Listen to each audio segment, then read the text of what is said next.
Hello everybody and welcome to Conquest of Elysium 4. This is a strategy, roguelike, RPG-ish kind of game where you're trying to take over a world while it is actively trying to kill you and there are other people actively trying to kill you. So typical kind of 4X strategy-ish, but it's got a bit of a twist. Let's jump right into it and I'll explain everything as I go, so if something doesn't make sense, hopefully it will soon. Now, map size, hopefully everybody knows what that is. That's how big of a map it is. The society, in this game there's a bit of a story going on, where it starts out like this is when people first discover the lands of Elysium. When down at the bottom you can read, the Dark Age is a period when man first came to Elysium. And there's agriculture, which is a bit more like developed. There's empire, which is really developed. That didn't work out. Monarchy, where there's a bunch of towers, castles, and then they're trying out the whole empire thing again. So people get there, people start growing stuff, they try to unite, didn't work out, they start monarchying, and then they start trying to unite again. And there's these advanced options where you can make the game harder, like the independence in the land's a lot meaner. You can make it so that it's harder to lose on teams. We're not going to have teams, so we're not even going to do this. But you can make it that you can see how everybody's doing. We're not going to activate any of these. We're just going to click OK and go straight to the startup for the world.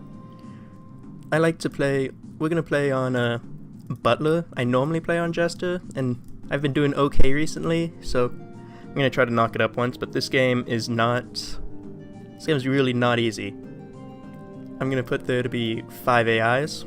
1, 2, 3, 4, 5. But I like placing quite a bit of AIs because every now and again the AI dies within like the first 5 turns. Like they go and they take their main general and they like set him out in the open, then he gets attacked by deer and dies. And then if you lose that guy, you lost the game, but I'll explain more about that later. What really makes this game unique and what gives it some of its roguelike RPG qualities, all these different classes, all of them play really quite differently from each other, where you've got the Baron, who everything has this flavor text as well, and a lot of it's quite funny, quite tongue-in-cheek.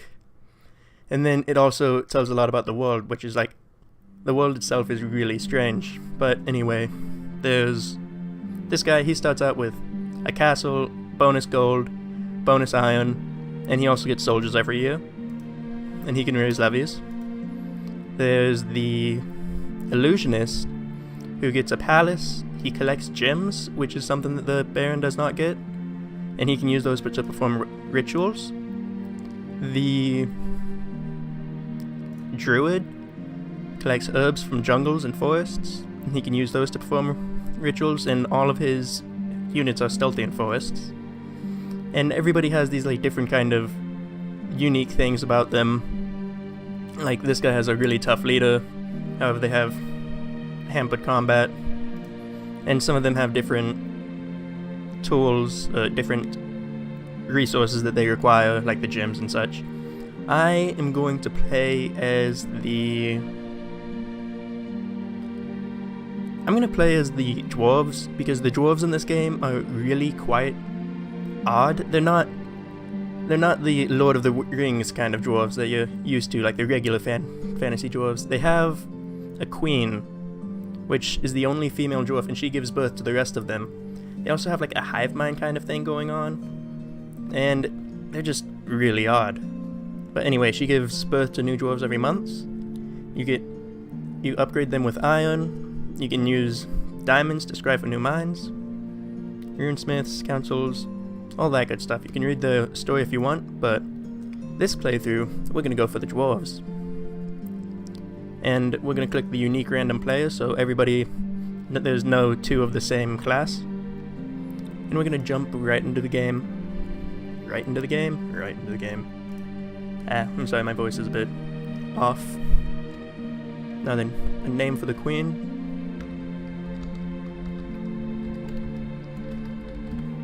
Back in the days of Rock Band, that song got stuck in my head and it's never left.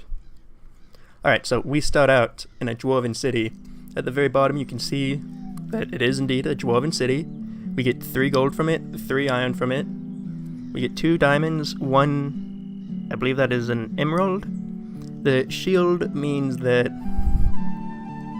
well, the shield means something I'll explain in a second. The catapult means you have to siege it to take it. The crown means we can create units here. And the feet mean that it takes 3 action points to walk on this land. If I right click here, it'll select one of my people. I can change that with N. These dots are how many action points they have.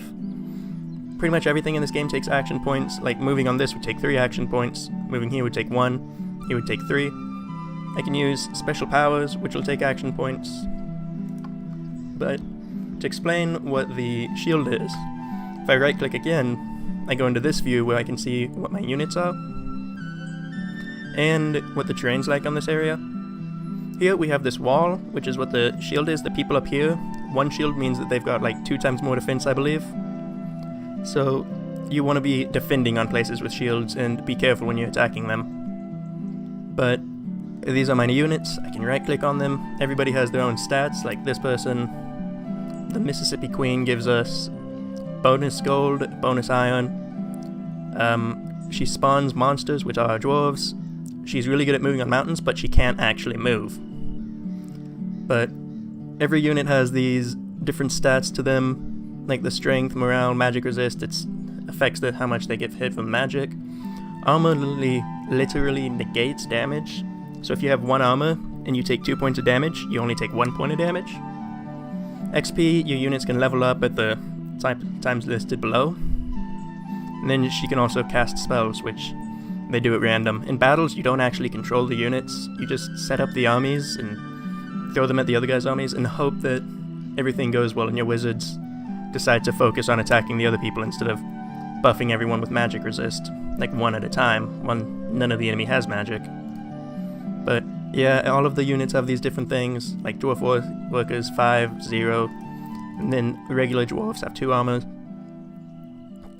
The average amount of health points in this game is about 6, except dwarves have a little bit less, but they have armor, which makes them a bit better.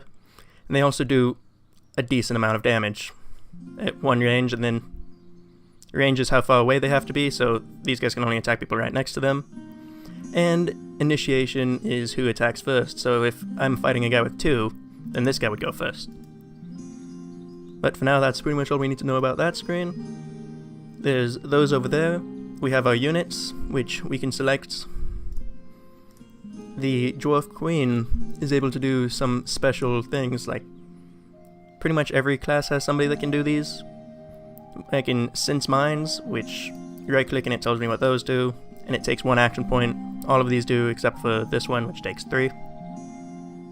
Which, I don't actually know what that does. But other than that, I can't really have her do anything, because she can't actually move. If you double click, then you can choose where to go.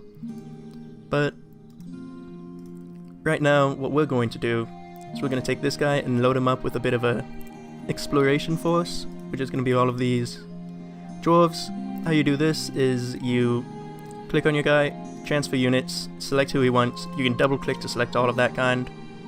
But we're going to take 5, 6, 7, 8, 9, 10. Now, you never want to take everyone out of your capital, because there are 2 ways that you lose. One way is you lose all of your commanders, so if she dies and Grim dies, then I lose. Another way is you lose all of your places that have the crowns on them. Whenever you lose all of those, that means you can't spawn any more units, which means you pretty much lose the game, and that's how the AI dies. Like 80% of the time, they take everybody off their capital, and like a pig or a deer wanders in there and takes them out.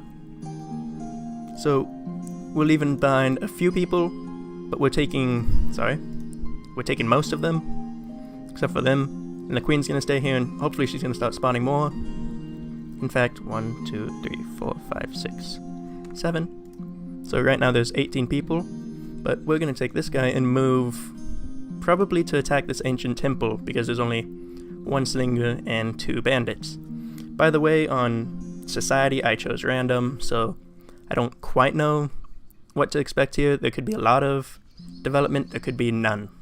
So we're going to start exploring the map. So, going here, I was going to attack there, but I wanted to look around. And immediately next to us is a capital, like 2 feet away. As you can see, the capital makes a ton of money. It has a ton of trade, which you can use trade to buy stuff. But we don't have any trade right now. So that'd be nice to have, but it has 36 units. It's got catapults, which can wreck us. It's got a bunch of these really nice guys. A lot of crossbowmen who deal like armor-piercing kind of damage. And then a ton of counselors who I don't think do anything. Well, they can punch you. And this guy summons a mushroom. They are, what is it? Counselors are old and wise who lived through the destruction of the old empire. Okay, so this must be either the new empire or monarchy. I want to say it's like new empire. And this guy seems to be like the leader because he's got a pile of bones. So he's special, but we're not going to want to mess with them right now. There are 2 bandits, 4 slingers here. If we right click, we can check out what they do. Bandits have bows and they have staves, but they don't have a whole lot of stats. And slingers are really rather weak, doing only like 2 damage. So unless these guys crit, they literally cannot hurt my regular dwarves, because my dwarves have 2 armor, which negate 2 damage, and those guys can do at most 2 damage.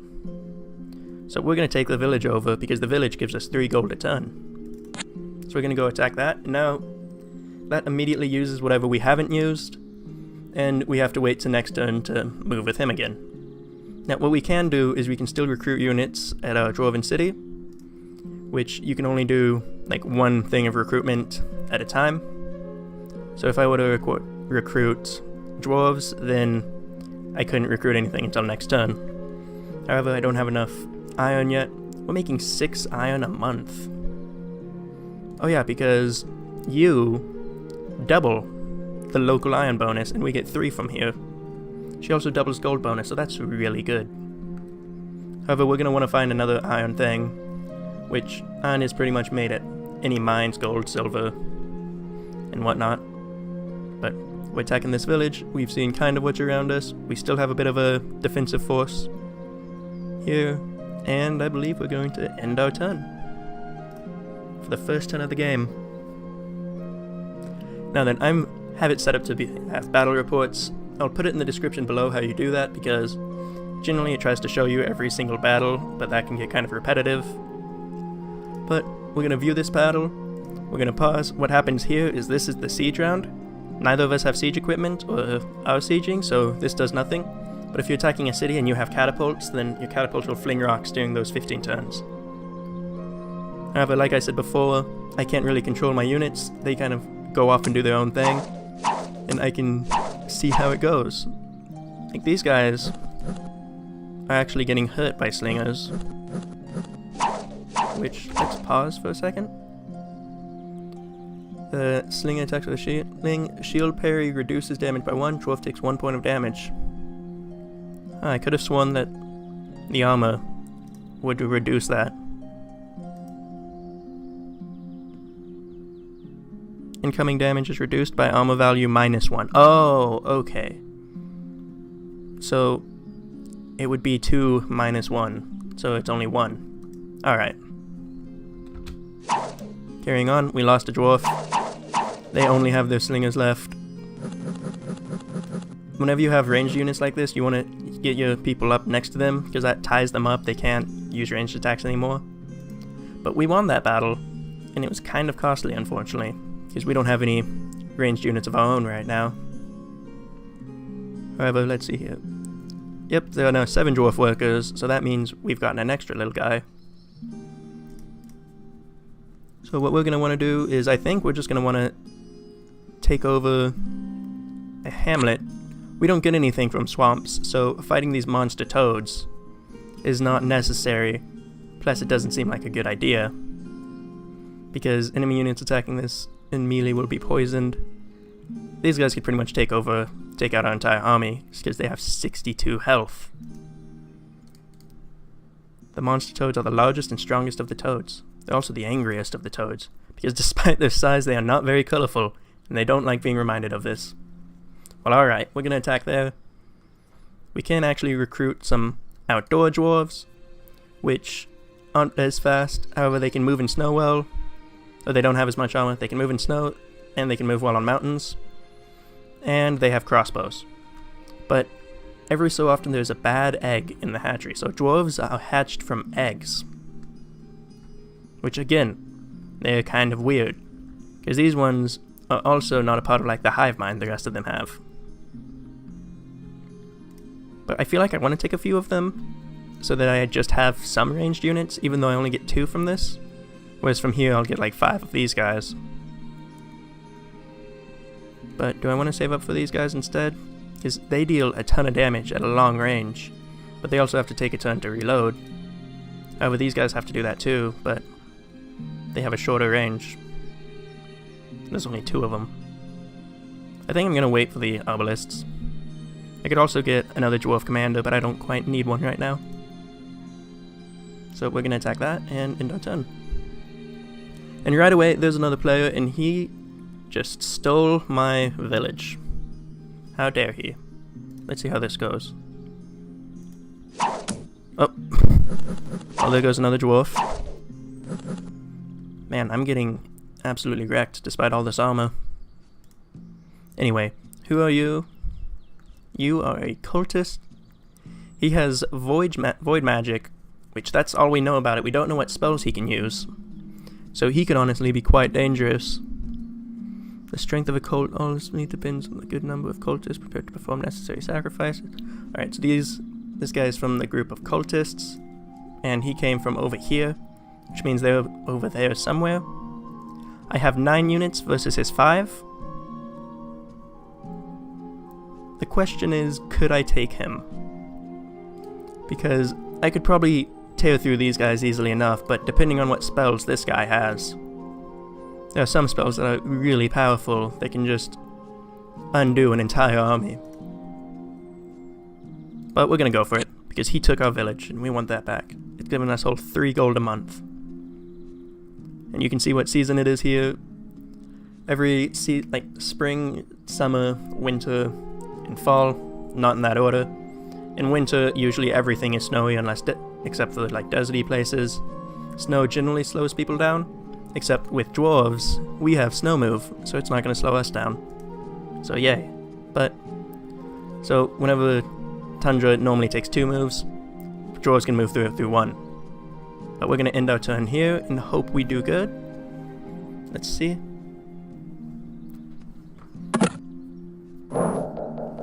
He just cast Starlight, which did 2 damage. He killed one of our guys. He tried to cast Confusion, but Magic Resist negated that. That guy got confused, and he turned against us, so he had to be put down. And there we go. Oh. Well, we lost 3, 4 people maybe. However, we managed to kill him. And I think it's time we head back home. Actually, there's nobody there. We could take that if we wanted to, but we're just gonna wait at home, wait 1 more turn so that we have enough iron to get the obelisks. Which now I can't recruit anything else from here. But now that we have obelisks, we can throw those in our army, and hopefully people aren't gonna die as much. Because that's been bad. Transfer units, double click these guys. 1, 2, 3, 4, 5. Let's... Oh crap, I didn't explain afflictions. Next time we get in a fight, I'll explain those. Every now and again you'll see a little heart appear next to a soldier. It'll appear over here. That pretty much means they have a wound that is never gonna go away. Except there are some things that can make them go away. Most of the time, like they're stuck there forever, and they do things like you can lose an eye, which makes 10% of your hits miss, or you can lose like 20% of your max health, stuff like that. But we have an ancient temple now, which gives us 1 temple-y thing, and we can check what the temple-y thing does at this menu by scrolling over it. temples have no effect on this recruitment. Great. For other classes, it'd make it so that you can find monks or priests, that kind of thing, but for us they do nothing. But it's better for us to have that than for an enemy to get it. Let's attack these slingers though.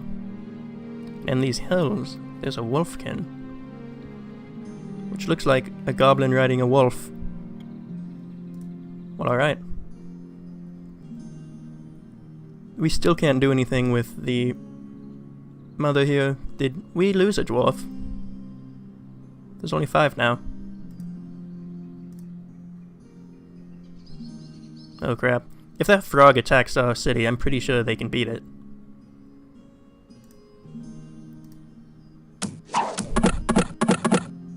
Dang, we're still getting like our units chewed through. How many do I have here? 6 dwarf workers. Alright. I'm sorry, I haven't played as the dwarves very often. I'm still trying to figure out what all they do.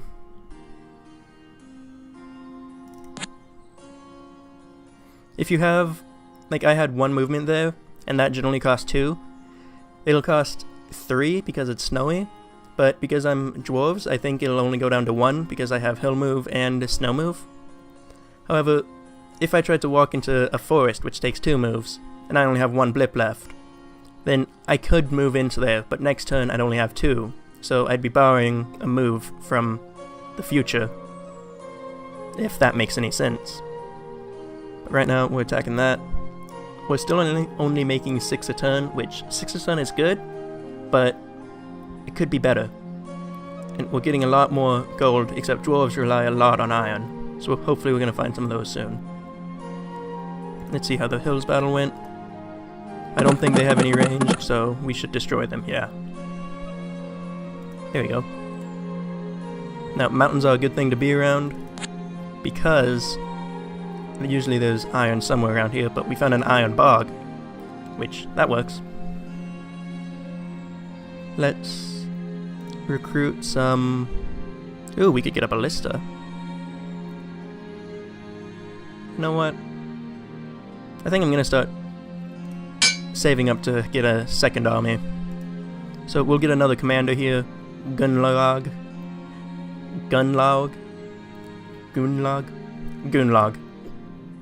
And he's just gonna sit in the capital for now. You guys can't move, so in turn. However, what we can do right now is use a special power to sense where a mine is.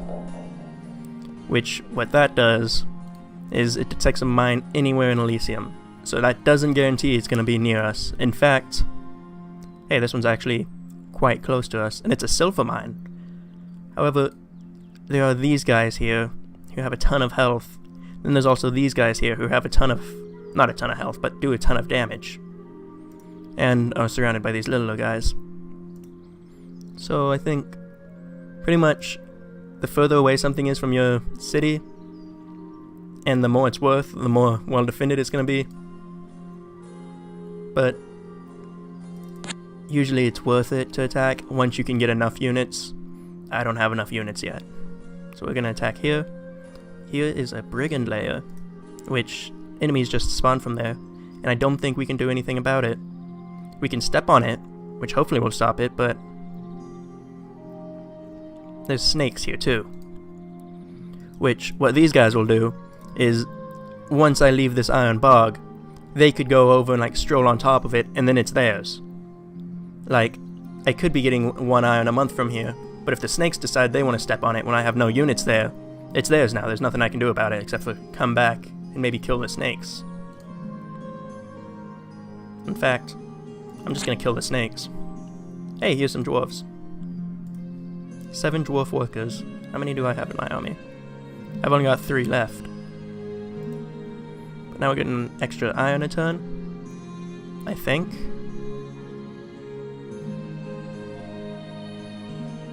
Does that not kick in until next turn? It might not kick in until next turn. Oh, wrong button. So let's end turn. Those dwarves are moving. See how we did against the snakes. There we go. Hey, we didn't get hurt. Nice. And 6.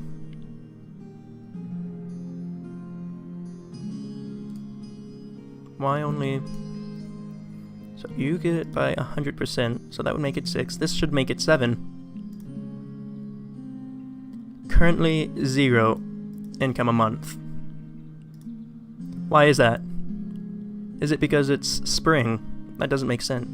I don't know. I don't know what's going on there. Let's try to march around these dwarves. There's an ancient forest.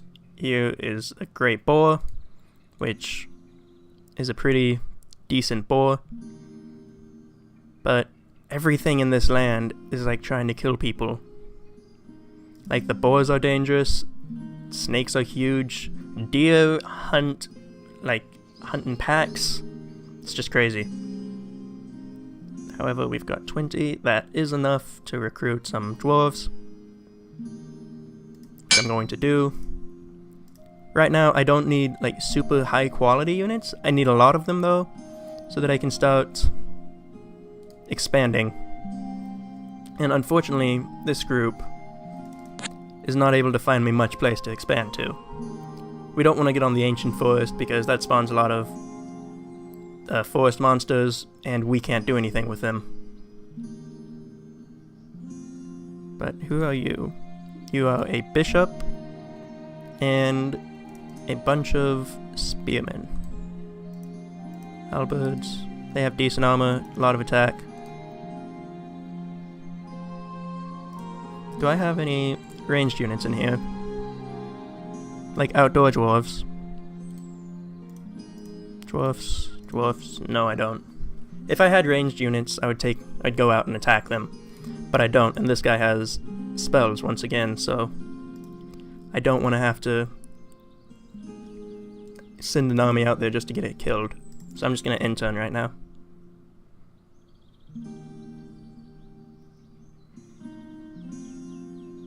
Poongu, the High Cultist, has been eliminated due to no commander left. I believe that was the guy that we killed earlier. So he sent his other commander off somewhere and that guy got killed. And now he's out of the game. Which that means there's one less AI to worry about. So this guy right here is light blue. So it's Lucius. I'm gonna go down Lucius. As soon as I can afford something that can kill you. I could get some just outdoor dwarves right now and send them against him.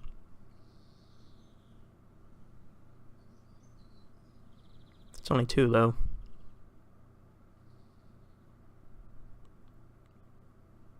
No, not yet. I don't think he's going to be able to get very far. Ooh, here's a city. And it has a library in it, which means we'd be more likely to get people who can cast spells in our recruitment. Like these green ones generally mean they're more difficult to get. Like you can only get them every now and then. So if we can get a library, then we should start having wizards pop up there, which would be nice. There's only 3 people here, so let's take that. And dang, there's a lot of settlements around it. So yeah, this is definitely Monarch New Empire stage, where these toads are freaking me out because I still think they could take my city.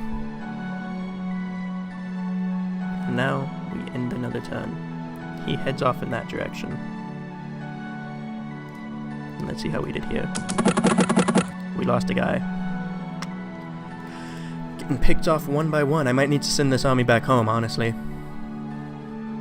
Let's take that. Here's a guard tower, which that Illuminati symbol means that it can see, like right now we can only see 1, it can see a distance of 2 away, which would be nice to have, but I don't have the army to take it. So yeah, we're going to start heading home. Combine this army up with the one we're growing over there, and probably go hunt down that guy.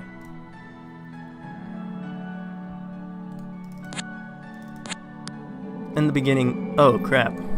I got ambushed. I don't know what. There's invisible units in this game, which, well, obviously I can't see, but there are some units that have... None of the units I have it, but there are some units that have the ability to see the more invisible enemies. So, let's check out, like if I had a scout, they'd be able to see it. Let's see how that went. It was a bunch of, like these guys, scouts.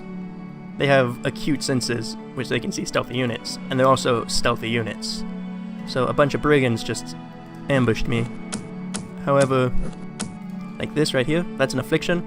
Battle fright. His morale is reduced by 2. There's very little I can do to get rid of that. So it's pretty much stuck on that guy forever now. And morale is the likelihood that they just like run away when things start going south. Fortunately, that guy can't run away because he just died. However, this guy's got lost an eye, so he's going to miss more attacks.